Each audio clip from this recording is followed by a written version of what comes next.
$50 billion. That's how much Temu's parent company, PDD Holdings, just lost in 2 hours after their last earnings report. And Temu, the app that's been blowing up your social media feed, is showing signs of trouble. For the last 18 months, the fastest growing shopping app in America has been plastered across your social media feeds, promising deals so good they almost seem impossible. But here's the shocking truth. Temu is a house of cards that is already showing signs of falling down. And in this video, we're going to dissect Temu's business model piece by piece, revealing the unsustainable practices and hidden costs behind those unbelievable deals.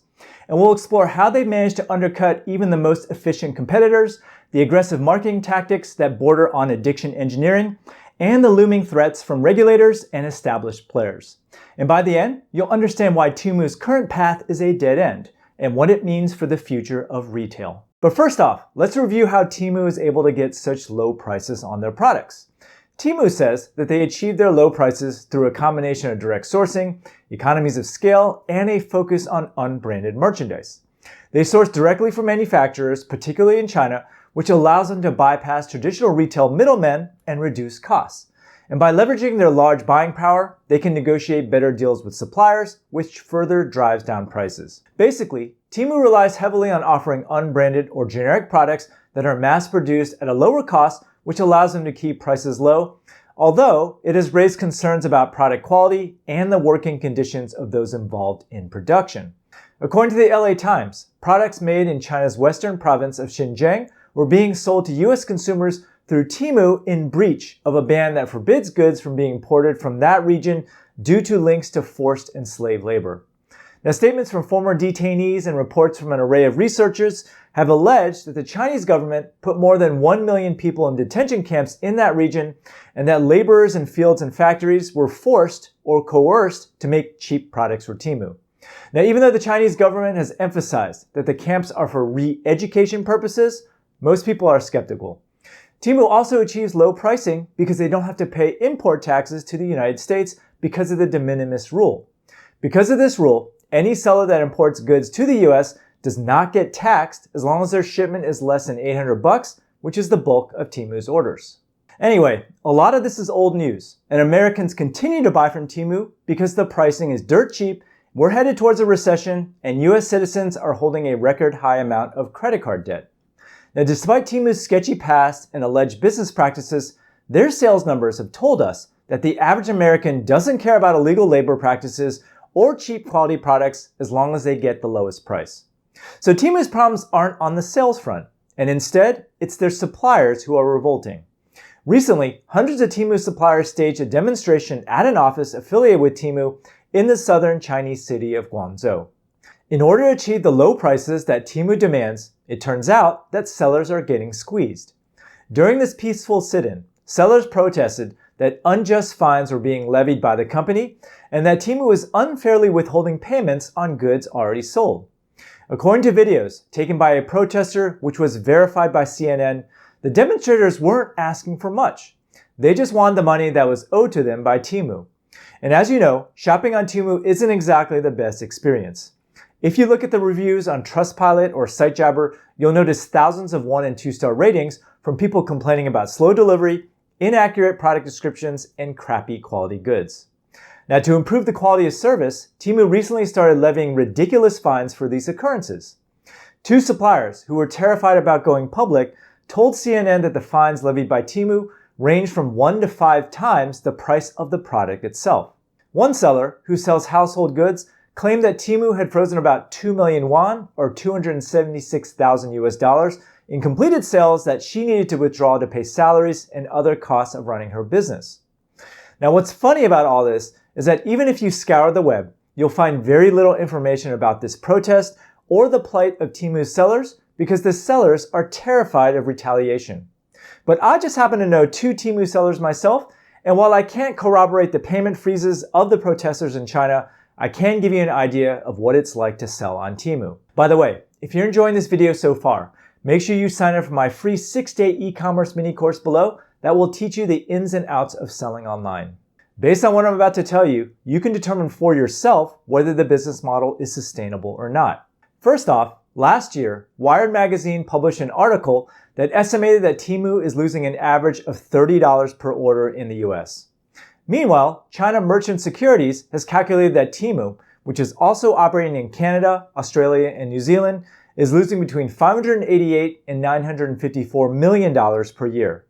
Now, losing this amount of money is obviously not sustainable in the long run, so Temu basically has two options: raise prices or put the squeeze on its sellers. Now, according to my colleague who sells on Temu, the only thing that matters to Temu is low prices, and they will go out of their way to make sure that sellers are selling everything at the lowest prices possible. For example, as a seller, Temu will often ask you to lower your prices, and if you don't agree, they will simply remove your product from the marketplace. Meanwhile, if you say yes, they won't tell you what the lower price is going to be. They'll just lower it to whatever they want without telling you whether you make a profit or not. Meanwhile, Temu has been cracking down on not as described claims on the platform. Even a tiny difference between the product or packaging versus the photos on Temu can lead to the entire line being rejected. Even worse, if a customer complains, Temu will levy a fine on your account on the order of 1 to 5x the cost of your product. And if this happens often enough, you can in fact go negative and Temu will withhold your funds. And evidently, this is why so many sellers protested at Temu's office this past month. Anyway, because of Temu's draconian pricing practices, many sellers are contemplating leaving the platform altogether. According to the Temu seller who is owed 2 million yuan, she was quoted as saying, "I'm really desperate now. I think I'm about to lose my family and business. I really regret joining the platform." Now, does this sound like a sustainable marketplace to you? In order for Temu to thrive, it has to keep both sellers and buyers happy, and herein lies the dilemma. Consumers want better and cheaper goods delivered quickly, while sellers want more sales at higher margins. Meanwhile, Temu wants to see more sales and revenue to justify the gobs of money it's spending on influencer marketing and Super Bowl ads. According to Ivy Yang, a China tech analyst and founder of consulting firm Wavelet Strategy, discontent has been brewing for a while now and has finally reached a tipping point. The sellers have had it. They are angered by the lack of transparency and communication regarding hefty fines and the crushing reality that it's almost impossible to make a profit selling on Temu. Now, another seller who goes by Pang because she's terrified of retaliation by Temu sold on the platform for only 2 weeks before closing up shop, citing that the fines made it hard to turn a profit. Meanwhile, one of my colleagues who actually sell on Temu saying, "Well, basically my buddies are only using Temu to liquidate their merchandise, so profitability actually isn't their highest priority. And as a result, they will continue to sell on the platform because they just want to get rid of unsold stuff. Selling on Temu is cheaper than using a liquidation platform, so they'll continue to use it. But they did tell me that they would never ever sell their best sellers on the platform because of the lack of control and transparency of prices. Temu controls everything, and if you don't follow their rules, you'll lose your rankings on their marketplace." Now, so far, everything I've said has been largely negative, so let's switch gears and give Temu's perspective of the protest. A spokesperson for Temu greatly downplayed the scale of the protest, saying that only a dozen sellers, mostly clothing sellers, gathered in Guangzhou. The situation is stable, and the company is actively working with the merchants to find a solution, Temu's spokesperson said. Now, according to Marketplace Pulse, there are over 150,000 sellers on Temu. If this protest was in fact only a dozen or so sellers, that's just a teeny tiny fraction of the overall sellers on the platform, which isn't that big of a deal. But what does that mean for small business e-commerce store owners like you and me, and how should we interpret the news? Well, from my perspective, this is a good sign for US sellers. It's pretty clear that Temu's business model of squeezing sellers to offer the lowest prices possible is taking its toll. And the fact that sellers are complaining about excessive fines for quality and delivery indicate to me that it's unsustainable for many sellers to maintain an acceptable level of quality at the current prices. Meanwhile, regarding the de minimis rule, where Chinese sellers don't have to pay import taxes, there's actually some hope on the horizon. According to Homeland Security Secretary Alejandro Mayorkas, his department is hoping to receive a legislative fix that will give it more authority to address the de minimis related exploitation. Lawmakers fretting over China's influence and its impact on the American economy have introduced bills in Congress that seek to scale back the current flow of de minimis shipments.